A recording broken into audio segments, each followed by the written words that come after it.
The Local Traveller flimkien ma' Visit Malta, Enemed, Project Green, Ministeru għall-Ekonomija, Intrapriża u Proġetti Strateġiċi, Ministeru għall-Inklużjoni u l-Volontarjat.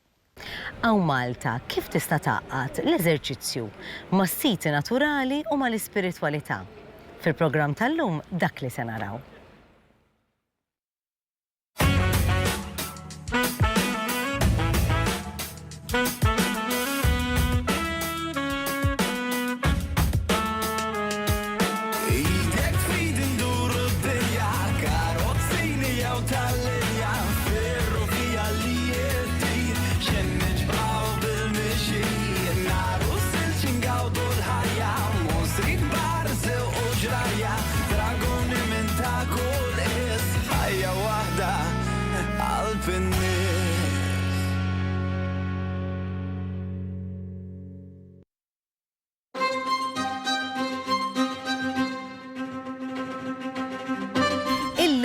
Jiena sa nagħmel parti mill-Camino de Santiago, pellegrinaġġ famuż li ilu għal snin twal għaddej, imma ftit li xejn forsi konna nafu illi Malta, il-Camino Maltes, għandha u toffri parti minn dan il-pellegrinaġġ. Miegħi għandi il-James minn Xir Camini illi kreaw il-Camino Maltes. James, x'involvi dan il-Camino Maltes? Essenzjalment ismu miegħu jinvolvi mixi, kammino. Però ovvjament meta wieħed qed jimxi se jara siti reliġjużi, se jara siti kulturali, se jieqaf jara ftit kampanja u hija mixja daqsxejn twila mal-ħbieb. Kemm twila din il-mixja? Malta nistgħu nagħmlu anke f'ġurnata x'hija 34 kilometru u hawn min jaqsam fuq jumej biex jieħu iktar ħin jara s-siti u japprezza iktar dak li Malta tista' toffri.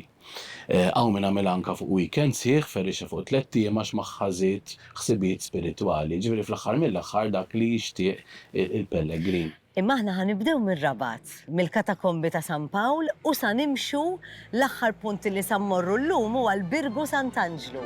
Preċiżament.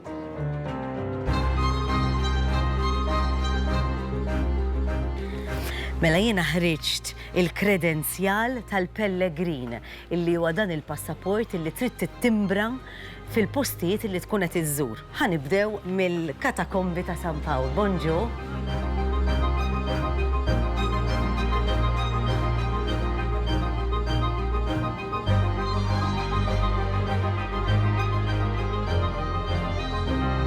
Għaliex nibdew mill-Katakombi ta' San Pawla? Mela, storikament għandek proċess ta' kredenzjali u l-iktar rekord antik li sibna huwa l-Gran Mastru of the Winja Court mill-1602 li ħareġ dan il-kredenzjal, ħareġ dan il-permess lil Don Juan Benegas li kien jgħix fil-viċinanza tal-Grotta ta' San Pawl biex jibda pellegrinaġġ għal siti reliġjużi fosthom jew jispiċċa f'Santiago de Compostela. Allura għażilna sita hawnhekk li huwa qrib tal-Grotta ta' San Pawl, quddiem il-Grotta ngħaddu wkoll, però nibdew minn hawnhekk għaliex qed naħdmu mill-qrib ħafna ma' Heritage Malta fuq dal-proġett. Proset, jiena tani James, u vera sabiħa din l-iskarf illi fuqha għandha dawn il-kredenzjal li għadu kif semma issa.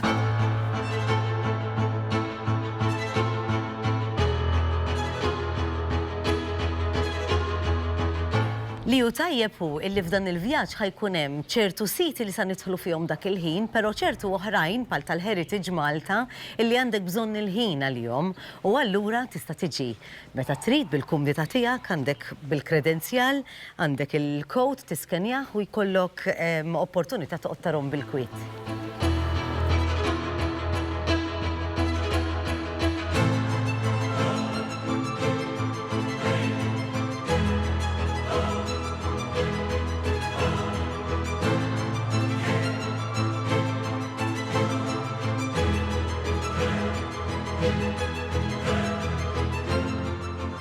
Issa laqegħdin ħanibdew mill-grotta, il-Grotta ta' San Pawl li hija Hija l-post marbuta ma' Don Juan Benegas li tiegħu għandna l-kredenzjal tal-1602.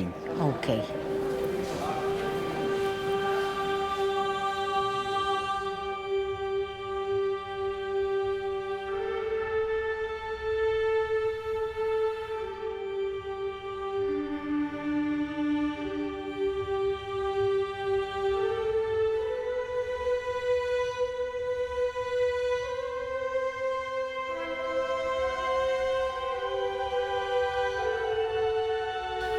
Hawnhekk qegħdin fil-kripta li tiġi taħt il-Knisja ta' San Pupulju biswit il-Knisja ta' San Pawl.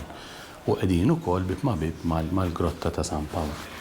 Is-sinifikat tal-grotta u anka tal-kammino huwa li meta l-kavallieri ħarġu rebbieħa waqt l-assedju u mbniet il-belt u kellhom ċerta simpatija anka fl-Ewropa, xtaqgħu wkoll li jkollhom post li jattira l-pellegrini bħalma kien hemm postijiet oħra fl-Ewropa. Allura, ovvjament, il-post ideali kelli jkun il-Grotta ta' San Pawl u d-devozzjoni lej San Pawl li appuntu kienet f'dan il-post.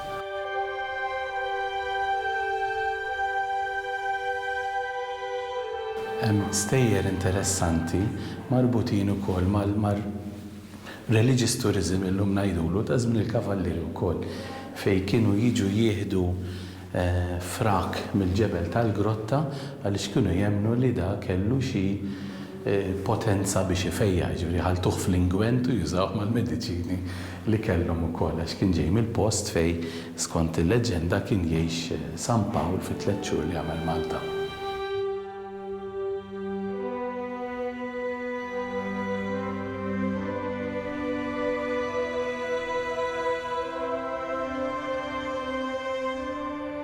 Mela ħanimxu issa lejn l-Mdina u James għadu kif qalli għaw dettall interessanti ħafna u qatt ma ħarist lejhom ma nafx kemm il-darba ddejt minna di triq. San Franġisk li huwa l-patrun u l-fundatur tal-Franġiskani.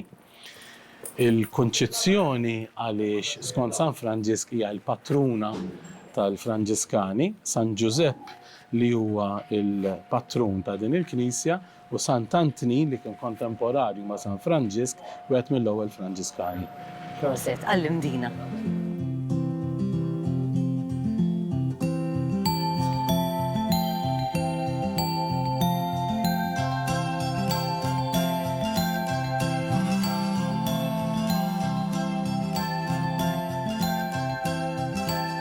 U jkun hemm ta' kull età li jagħmluh dan il-kamino. Iva, aħna noħorġu ċertifikat li l-kull min jimxija u ċertifikat li żgħar età huwa tifel ta' sena u nofs fuq spallej missieru u l-ikbar li għandna mara li tqarreb 80 sena, jiġifieri l-ispenn hija kbira ħafna. Tajjeb.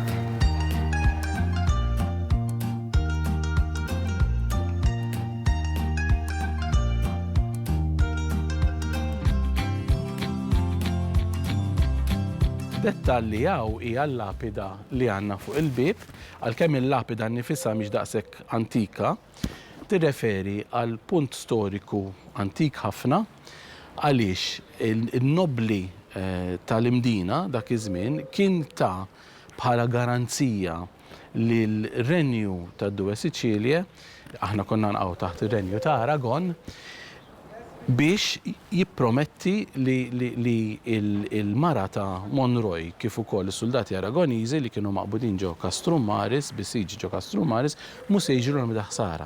Il-Maltin, in-nobli Maltin kull ma xtaqu jitkellmu mar-re jew mal-qorti tar-re biex jeħilsu mill-fewdu li kellhom ta' Monroy. Tina xi ħaġa li appartament kienet apprezzata mir-re ta' Aragon dak iż-żmien.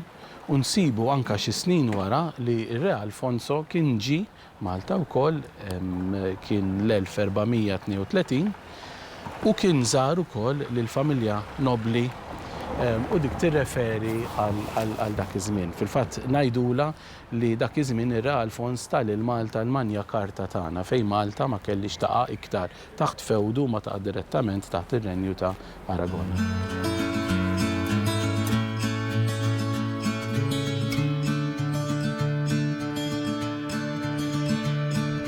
daħalna l-imdina biex niġu fej il-Knisja. In-nies jafuha bħala l-Knisja tal-Karmnu, però oriġinarjament kienet il-Knisja tal-Nunzjata. Nafuha bħala tal-Karmnu għaliex maż-żmien il-Knisja ingħatat lill-Karmelitani li bnew il-kunvent tagħhom ukoll magħha. Hija importanti storikament għaliex f'waħda mill-kappelli tiġi l-kappella tal-Lemin viċin tal-Artal, kien hemm il-Knisja antika ta' qabel inbiddi u kienet magħrufa bħala l-Knisja ta' la Vergine della Rocca li kienet ġifieri l-Madonna protettriċi tal-imdina l-antika. U nistgħu nitlu narawha.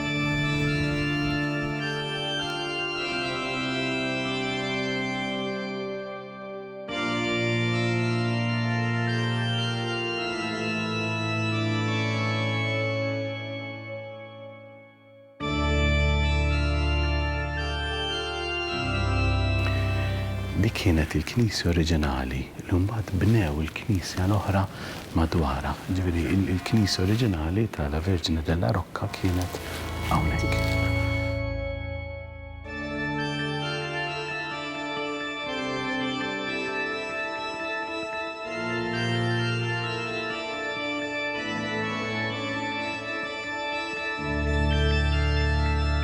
Biżwiet il-Knisja hawn il-Kunvent tal-Karmelitani u Father Martin sajdawar ftit u jgħidli l-istorja ta' dal-kunvent.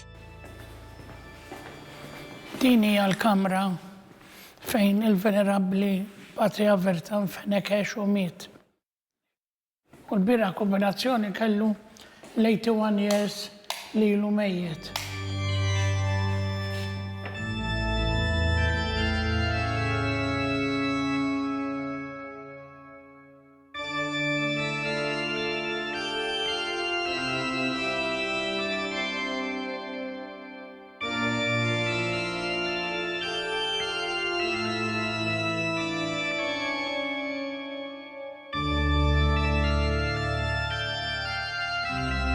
Waqt li kell konna nitilaw naqraw fil-1969 etnajli. Konna nitilaw naqraw waqt li kell silenzju kien ikun. Alla konna nitilaw naqraw il-bicċa bil-bija u il-regola karmelitana. Kemmi antika? Hawnhekk 70 ħaġa. Ġifieri dan ir-refertorju huwa tas-seklu 18.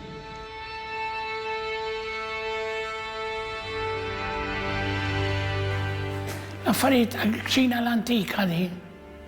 Kaw l-affarijiet antiki li kienu jintużaw. Biex jisajru. Għawek Virginia kienu 20 patri ta' ġifieri.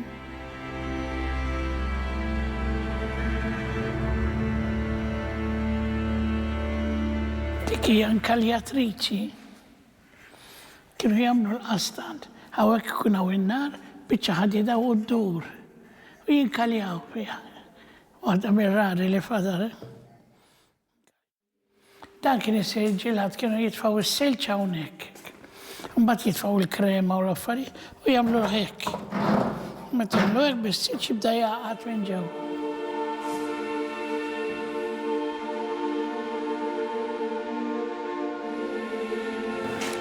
Daw instabu taħt. Dal-aħħar ħaffilna ftit li l-hemmhekk u nstabu hemmhekk bombli ta' żmien il-Medjuevu dawn.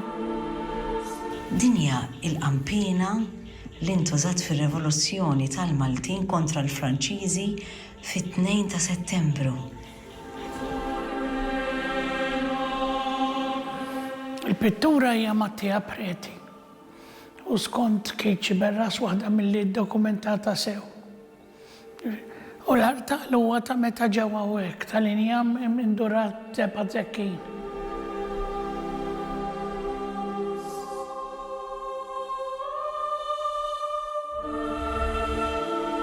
Di Katarina d'Aragona li fit-testament tagħha ħalletilna l-artijiet ta' barra r-Rabat il-Nunzjata. U ġejna u Malta fil-1418. Mbagħad waraw inżilna l-Belt fil-1570. Mbagħad kellna kunvent ieħor il-Birgu, għadu nofsu mkisser u Knisja nofsa mkissra mhux tagħna. U mbagħad wara sar hawnhekk fil-1690 xi ħaġa. Mbagħad minn hawnhekk sar San Ġiljan Mbagħad il-konvent ieħor l-Fgura u l-Malluta u Flerdeli u Santa Venna.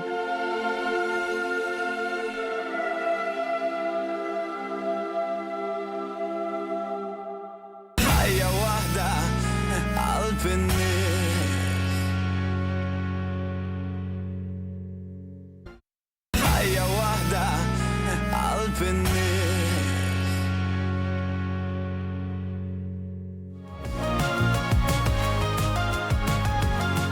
Inkomplu dan il-pellegrinaġġ tal-Kamino Maltes u għalon it-triq lejn Ħażebbuġ għaddejna minn fejn il-kappella ta' San Ġagbu li sservi ta' Knisja Ortodossa Kopta, immexxija minn Father Paul.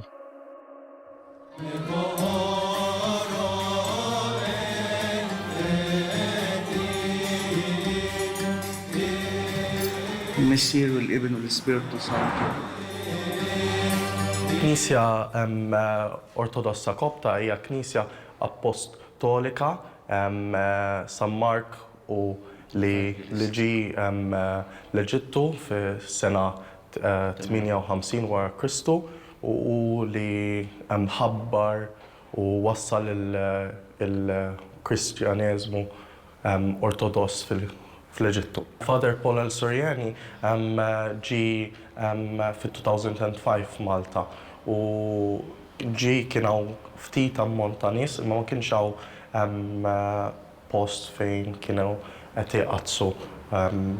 U l-Father sa il-komunità kibret minn qisu 70 ruħ għal 170-180. Dal huwa simbolu ta' il-materjal li għatta l-Ġesu meta kien tarbija. ما كان تربية ذات سنين. Simbolu. Kull aspett huwa jirrepreżenta xi ħaġa. Da shape huwa jirrepreżenta il-Madonna meta kienet. Eżatt. Għax Ġesu huwa il-ħobsa.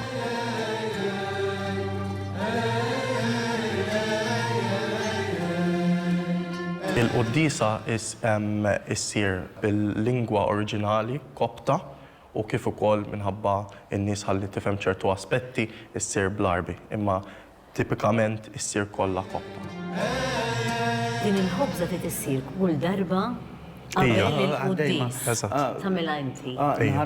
نهار الحد ينشم بالأرسانيوس فلودو في الأربعة فلودو في الأربعة فلودو باش يقيموا ويعملها. Jiena qatt ma kelli l-esperjenza li nitgħallem xi ħaġa hekk fuq ir-riti tal-Knisja Kopta, vera grazzi tal-li qsamtu magħna dak li qegħdin tagħmlu intom ġewwa Malta li skont naf li tagħmlu.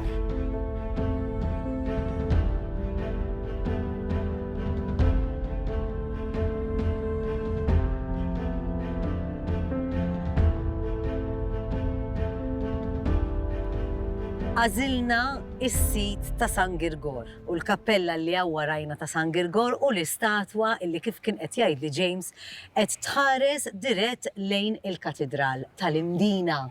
James, x'in il-konnessjoni ma' San Girgor u l-Kamino?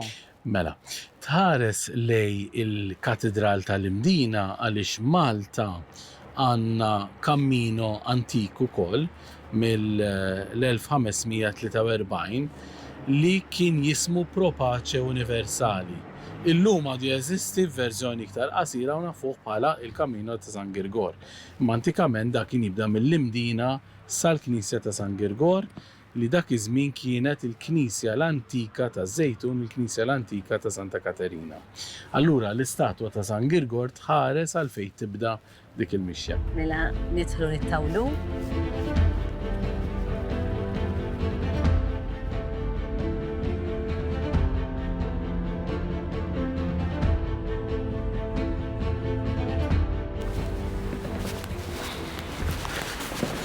Li għandek bħala knisja marret through various modifications, ġiveri li nawissa bħala struttura s-salib Roman, probabilment huwa minn żmien Duzina, però kienet teżisti ħafna qabel. Din antika u Ħafna. seklu 13. Fil-fatt tinduna mis-saqaf li fil-fatt hemmhekk qegħdin rib cage isa mbagħad hawnhekk isiru għall-istil li kien romanesk antik, ġvetars li seklu 14 żgur. Dak l-istatwa ta' Katerina, ovvjament niċċa vera antika li kienet impinġija fuq il-ħajt. Mbagħad anke l-inkwatru tal-Madonna tal-Karmnu li jindikalek mill-emblema li huwa ta' żmien il-Gran Mastru Perellos. Inti dejjem kull fejn għandek knisja dedikata lil min iddedikata, dejjem għandek xi devozzjoni tal-Madonna fiha. F'dil knisja għandek tnejn, għandek il-Madonna tal-Karmnu u għandek l-artal tal-Madonna tar-Rożarju.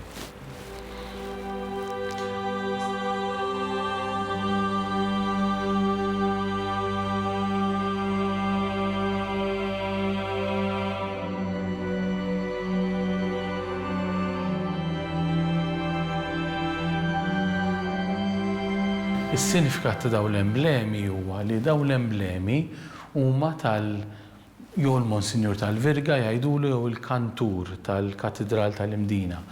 Għaliex il-Knisja ta' San Girgor ma taqax għalkemm hija amministrata mill-Parroċċja ta' Żuriq ta' Żejtun, skużawni, ma taqax taħt il-Parroċċja ta' Żejtun, imma taqa' taħt il-Katedral tal-Imdina. U meta ssir il-purċissjoni ta' San Girgor, il-Propaċja Universali, mhuwiex l-isqof li qaddes hawnhekk, imma huwa l-Monsinjur tal-Virga, l-kantur li qaddes hawnhekk għaliex huwa il-host li qed jirċievi lill-Arċisqof bħala guest fil-Knisja tiegħu jgħaddeshom. U jmorru lura jiġifieri daw bdew isiru mit-1391 u baqgħu isiru Tnajdu dak żmien reċenti. Monsignor Hector Sherry huwa il-kantur riċenti, imma jekk lura għall-1391 dak huwa żmien Aragonis, ġifieri qed ngħidu meta saret Knisja Kattolika Rumana biex ngħidlek inqtajna mir-rit Biżanti. Li għandek interessanti wkoll huwa fdal jew ħiel tas-saqaf l-antik kif kien. All right. Dak huwa xi tnejn jew tliet knies oħra li għad għandhom dak minn hux fil-ġebla. Mela, dak huwa bħal San George tal-Ormi, bħal ta' Ġiżu tal-Belt. Meta kien hawn fi żmien Duzina bdew iħottu l-Knisja biex jibnu waħda ġdida u żammu. U dak li baqa' Sabiħ. oriġinali.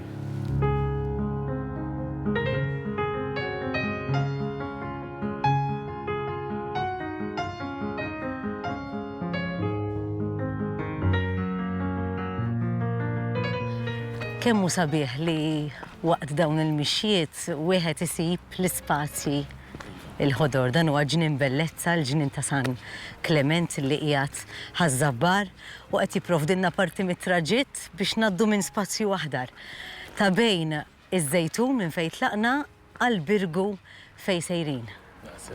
U meta tara dan is-siġar kollha taż-żebbuġ li min jaf kemm għandhom żmien u xi stejjer jirrakkuntaw kieku jkun jitkellmu. Vera. Hija ħaġa vera sabiħa. U tal-paċi, vera tik paċi.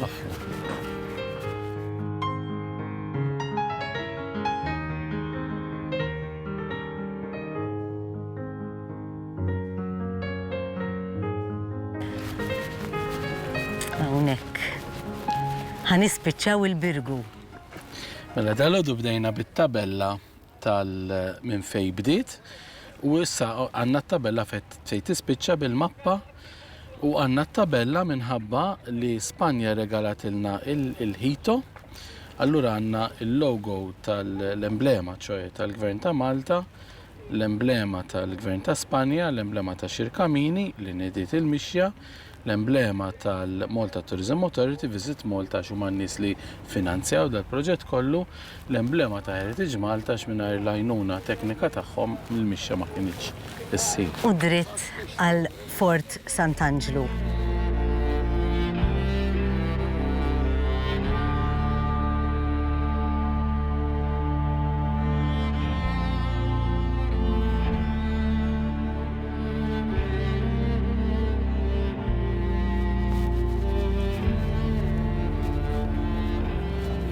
kappella ġmiel ġojja. Fil-fatt dinja il-kappella oriġinali ta' qabel di kienet tal-1271 minn żmien l-Aragoniżi. Meta hawnhekk ma kienx Sant'Angelo ma kien jismu Castrum Maris. U l-ewwel dedika kienet għal Santa Marija. Meta mbagħad ġew il-Kavallieri, l-ewwel dedika fi żmienhom kienet għall-Epifanija u mbagħad inbidlet għal Sant'Anna. U li naraw ukoll huwa li żdiedet parti fuq il-lemin tagħha fejn ġiet estiża ħabba biex tesa' ovvjament iktar kavallieri.